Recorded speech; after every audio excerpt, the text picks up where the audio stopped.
బాబాయ్ నమస్తే. నమస్తే. రాబిన్ హుడ్ కొంచెం ట్రైలర్ చూసే ఉంటా, ఎలా అనిపించింది? బాగానే ఉంది. దొంగ గురించి తీస్తున్నట్టుగా పేరు రాబిన్ హుడ్ చరిత్రలో నిలిచిపోయిన పేరు ఉంటుంది, పెద్ద దొంగలాగా. సో నితిన్ కుర్ర హీరో కాబట్టి చేయగలుగుతాడు. ఈ మధ్య కాదు, ఎప్పుడైనా కొంచెం దొంగ గురించి మంచి సినిమా, మంచి అంటే స్క్రిప్ట్ బాగుంటే దొంగ గురించి తీస్తే మాత్రం సక్సెస్ అవుతాయి. ఈ హీరోయిన్ శ్రీలీల ఉంది కాబట్టి కొంచెం డ్యాన్సుల పరంగా కూడా అబ్బాయిలకు కావాల్సిన అన్ని విధాల సౌకర్యాలు ఉంటాయి. నెక్స్ట్ మన ఇంటర్నేషనల్ స్టార్ ఎవరైతను డేవిడ్ వార్నర్.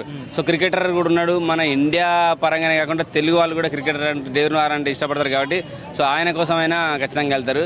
అలాగే రాజేంద్ర ప్రసాద్ గారు సీనియర్ నటున్నారు, మంచి కామెడీ ఆర్టిస్ట్, మంచి సీనియర్ నటుడు, మంచి గొప్ప ఆర్టిస్ట్ కూడా. సో ఆయన ఉండటం కూడా సినిమాకి ప్లస్ పాయింటే. అలాగే ఇక డైరెక్టర్ అంటే ఒక మంచి డైరెక్టర్ కాబట్టి ఆయన సో వెంకీ కుడుముల సో మంచి ఫ్యామిలీ సినిమాలు తీస్తాడు. సో ఈసారి మరి ఎందుకు దొంగ స్టోరీ ఎందుకు తీసుకున్న అర్థం కాలే, కానీ కొద్దిగా ఏదో ట్విస్టులు కూడా కనపడుతున్నాయి. దొంగతనం అలాగే కేసులు మటలు సంథింగ్ ఏదో కనపడుతున్నాయి బాగానే. సో మంచి సక్సెస్ఫుల్ అయ్యే అవకాశాలు అయితే కనపడుతున్నాయి నాకైతే. మ్యూజిక్ డైరెక్టర్ తమిళ అనుకుంటా కదా, జీ ప్రకాష్ నటుండే.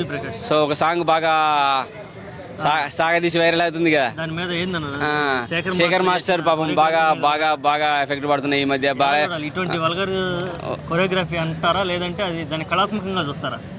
అంటే ఓన్లీ సినిమాలు ఇంట్రెస్ట్, సినిమాల మీద ప్రేమ ఉన్నట్టయితే కళాత్మకంగానే చూస్తాడు.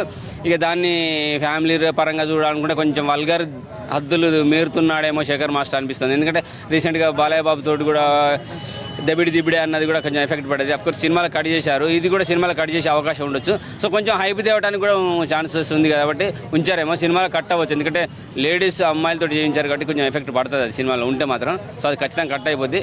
కానీ శేఖర్ మాస్టర్ గారు కొంచెం మంచి మంచి స్టెప్స్ వేస్తారు. చిరంజీవి అన్నయ్య కానీ మంచి హుక్ స్టెప్స్ చాలా మంచి చేపిస్తారు మీరు. సో ఇటువంటి వాటిలో కొంచెం జాగ్రత్త తీసుకోవాలని కోరుకుంటున్నా. సో సినిమా పరంగా అయితే రాబిన్ హుడ్ మంచి మైత్రి మూవీ మేకర్స్. సో ఆ మాత్రం అలా ఏమాత్రం దమ్ము లేకపోతే వాళ్ళు ఎందుకు తీసుకుంటారు? ఇప్పుడు నితిన్ సినిమాలో డేవిడ్ వార్నర్ని పెట్టడం వల్ల సినిమాకి ప్లస్ అవుతుంది. డేవిడ్ కంటెంట్లో దమ్ముంటే అందరికి హ్యాపీ అన్న. లేకపోతే మాత్రం డేవిడ్ వార్నర్ మళ్ళీ ఇండియా కూడా రాకుండా అవుతాడు. అదే మనం ఇప్పుడు మొన్న అదేంటి విజయ్ దేవరకొండ సినిమాలో మైక్ టైసన్ పెట్టారు. ఆడ పెట్టారో తెలియనటువంటి కామెడీ చేశారు, అది ఎఫెక్ట్ పడింది. దీంట్లో కూడా కామిక్ రోల్ కామెడీ పరంగానే ఉంటుంది అంటున్నారు. సో అది చూడటానికి అందంగా ఉంటే ఓకే. అలాగే మైక్ టైసన్ టైప్లో పోయిందనుకో సినిమాకి ఎఫెక్ట్ పడే అవకాశం ఉంటుంది. మళ్ళీ ఇండస్ట్రీ ముఖం కూడా చూడాడు పాపం ఆయనకి. ఎందుకంటే పుష్ప రకరకాల చేస్తూ ఉంటాడు, ఆయన రిలీజ్ చేస్తూ ఉంటాడు. అటువంటి స్టార్ని మనం తొక్కేసే ప్రయత్నం చేద్దామని కోరుకుంటున్నాను. ఆ క్రికెటర్గా కూడా ఇంటర్నేషనల్ స్టార్ కాబట్టి.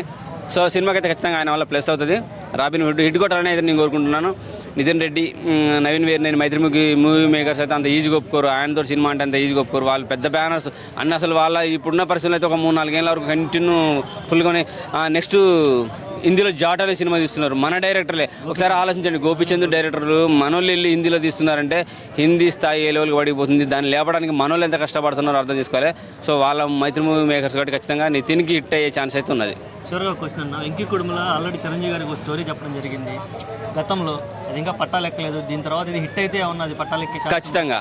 రాబిన్ హుడ్ కనుక హిట్ అయితే ఎమ్మటే కాల్ వచ్చేస్తుంది. ఫస్ట్ కాల్ చిరంజీవి అనేదే వస్తుంది. బాబు రారా బాబు స్టోరీ పట్టుకుని రా, కొంచెం ఏమైనా మార్పులు చేసుకొని వచ్చేసి కూర్చొని మాట్లాడదాని మంచిగా కూర్చొని మళ్ళీ అది పట్టాలెక్కే ఛాన్స్ అయితే 100% ఉన్నది.